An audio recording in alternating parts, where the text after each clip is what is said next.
पुणी सक्रिय हेलाणी मौसुमी रज मौसम को फिका करिब वर्षा आसंता काली ठारू मौसुमी वर्षा आरंभ होब बोली पाणीपाग विशेषज्ञ କରିଛନ୍ତି अनुमान। सेहिभଳି 13 तारिख जाए राज्यर विभिन्न स्थान में काचिब वर्षा दक्षिण ओडिशा उपकूल ओडिशा सहित अन्य स्थान में भी वर्षा हो पारे।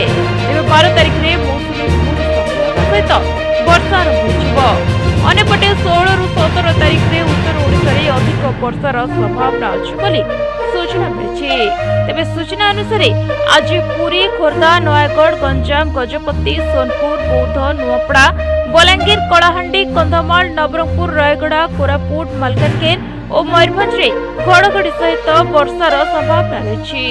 से 12 तारिख 13 तारिख और 14 15 तारिख में उत्तर दक्षिण ओडिशार अनेक स्थान में वर्षा होबार येलो वार्निंग जारी तेबे पाणीपाग विभाग पूर्वानुमान अनुसार उत्तर पश्चिम बंगोपसागर संलग्न उत्तर उपकूल ओडिशा उपर भाग में एक घूर्णिबलय सृष्टि होइछि। एहार प्रभाव रे राज्यर विभिन्न स्थान में भी वर्षा होइपारे।